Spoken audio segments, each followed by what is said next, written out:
Hi guys, welcome back to the channel, FPL Consult here, and in today's video I'm going to share with you guys my Game Week 5 transfer plans. So Game Week 4 has passed. It was quite a horrible game week, so the less said about it the better. We'll quickly review it here before we go into the Game Week 5 transfer plans. So if you guys do enjoy this video, please do drop a like and also subscribe as well if you are new around here.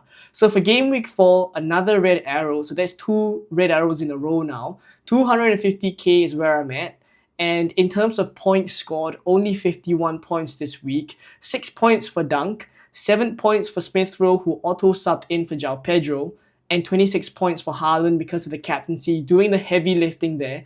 Aside from that, no returns whatsoever from everyone else. Henderson has been super frustrating to own. If I went back to Game Week 1 now and there was one change I definitely want to make, it's this keeper position. He has been super frustrating, no clean sheets in the first 4 game weeks. And I look at other keepers that I could have gone for. Say, for example, Matt Sells from Nottingham Forest kept a clean sheet against Liverpool this week. And I look at Raya as well, who's been keeping so many clean sheets. 8 points, 9 points, and 10 points within the first 4 game weeks as well. So Raya, outstanding. For those of you who went there, fair play. But Henderson has just been a horrible pick that I've gone for, so I have to hold my hands up and say that this was a bit of a mistake. I cannot wait to get rid of him on the Game Week 6 wildcard, which is still the plan that I'm going with right now. So yeah, Henderson will likely, unfortunately, be in my team for Game Week 5, but it's really the last time that I'll have him in the team. In terms of my defenders, Trent, Dunk, and Robinson. So Dunk kept a clean sheet. Trent obviously got the clean sheet wiped out by the Nottingham Forest goal. And really, I did feel quite unlucky that he did not get attacking returns in that game because he was so attacking. And there was a stint where he was playing in midfield as well. So I did like that, but really kind of expected more from Trent. So unfortunate for him to also pick up the yellow. So only 1 point for him. For Robinson there, Fulham was kind of leading 1-0 for a majority of the game, and then at the last minute, in 95th minute, there was an injury time equalizer from Danny Ings, wiping out the Robinson clean sheet. So again, not a great thing to happen in Game Week 4, amongst many other things. And then in midfield, Jota, Smith Rowe, Salah, Minte, and Rogers. Smith Rowe, the only one that returned with an assist. He has been quite a shining light for my team, and I in fact benched him this week, so luckily enough, João Pedro missed out and I got the Smith Rowe points, because if I left the Smith Rowe points on the bench, I would probably be a bit more frustrated as well. But aside from that, Jota came off, I guess, in the 59th minute, 30 seconds from hitting the 60th minute mark, which would have gotten him 2 more points. Like Luis Diaz, for example, who came off at the 60th minute and therefore he got 3 points. So a bit frustrating in that one as well. Salah obviously blanked. He was my transfer in. Very disappointing. Minte as well, expected more things from him against Ipswich, but Brighton obviously drew that game in a goalless draw. Rogers getting so many chances but dodging all the points as well. So 2 points for him. Isak coming off with a bit of an eye injury at halftime. Just really was the cherry on top at the last game of Game Week 4. So really 1 point from him. Aside from that, no one else kind of returned, and I transferred out Saka for Salah, who obviously got an assist. So Saka was on 7 points. So had I not made the transfers, I would have been better off. But again, that is hindsight. Like, I still think like Salah and Minte were good moves. The outcome just was not ideal. Right, so there we go with the Game Week 4 performance. Won't spend too much time on this. Let's look ahead now into Game Week 5 and see how I plan to navigate that game week. So this is my team currently for Game Week 5, and in terms of overarching strategy, I still think I will wildcard in Game Week 6. I'm pretty much locked into that. So initially when I made my transfers in Game Week 4, the plan for Game Week 5 was to roll the transfer. But now when I'm looking at a couple of flags in my team, I may not be able to bring this one free transfer into the wildcard. So I look at a couple of areas that I have issues with. João Pedro is yellow flagged. Isak is also yellow flagged, so both of them have kind of different issues. João Pedro has a knock, and Hertzler was not really kind of helpful in terms of how long João Pedro was going to be out for. So I think we need to see closer to the deadline what the status is on João Pedro. So I will discuss a scenario where I will have to transfer João Pedro out for someone. And then there's also Isak here, who has a bit of an eye injury is what we're hearing. And how long that keeps him out for, we do not really know at this point in time. So there's obviously a chance that these two players could miss out. So this one free transfer that I have may have to be used on either one of them. Then aside from that, the rest of my players, I have Henderson in goal. Again, I'm just going to give him one more week. Now, Trent, Dunk, and Porro are perfectly fine, all home fixtures as well.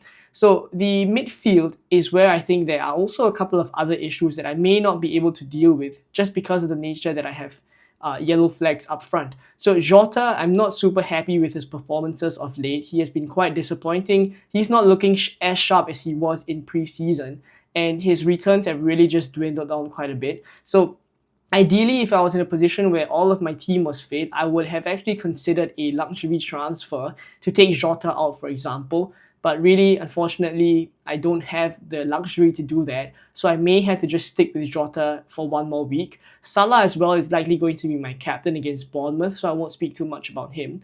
Minte against Nottingham Forest. So I think it's a bit worrying that Minte has been taken off slightly early in game week 4, I think in the 68th minute.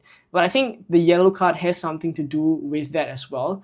And the fact that Brighton just have so many attackers. So I'm not too worried because I only have one game week left with him. Hopefully he gets something against Nottingham Forest. And I'm also making a decision now whether I want to start Minte or Smith Rowe, who very well is an option that I could go with in the starting 11 as well. So say for example, either one of João Pedro or Isak misses out, and I only have one free transfer, right? I can just use one transfer on Isak, for example, and then after that drop João Pedro down to the bench and start Smith Rowe. So I have kind of a bit of flexibility there, so I'm thankful that Smith Rowe is on the bench for now. But again, when I compare Smith Rowe and Minte, it's quite close. I'm just backing Minte slightly for the fixture here, but Newcastle also very leaky in defense, so we'll see what happens as I get closer to the deadline. And then Rodgers here, Wolves at home. Now, I know what people think about Rodgers. He has been dodging points quite a bit, getting the chances but not converting them, so very frustrating.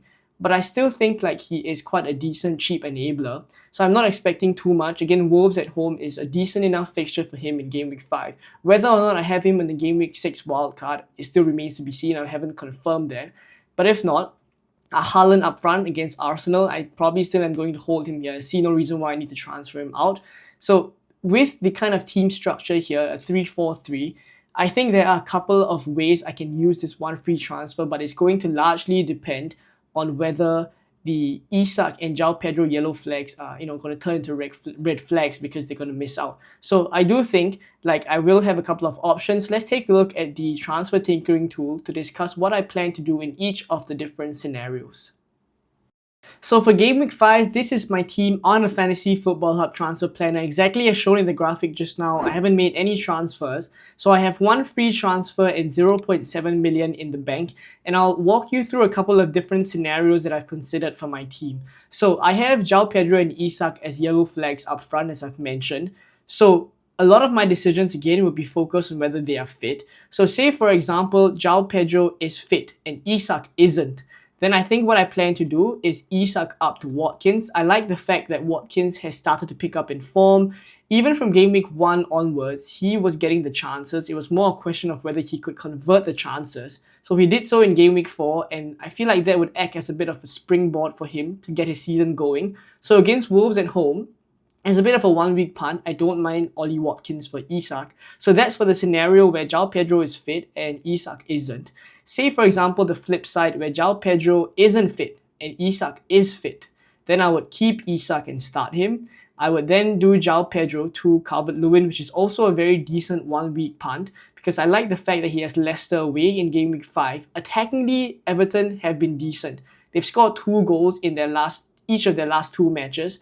Defensively, they have been poor. They've conceded 3 goals in each of the last 2 matches. But I like the fact that Calvert-Lewin has started to look a bit sharper of late. He picked up returns in his last 2 matches, and the supply into Calvert-Lewin looks pretty decent as well. I like the deliveries that Dwight McNeil is whipping in for Calvert-Lewin, so I like the supply. And as a 1-week punt, I really don't mind Calvert-Lewin at 5.9 million. So that's for the scenario where Isak is fit and João Pedro isn't.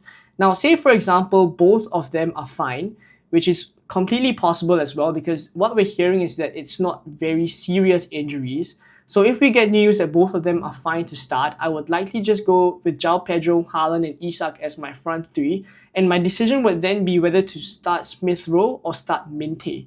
Right, so let me know down in the comments below who you would start out of these two, because both of them have home fixtures. It's Nottingham Forest at home for Minte, and Smith Rowe has Newcastle at home. I'm citing Minte a little bit here because he has the slightly better fixture.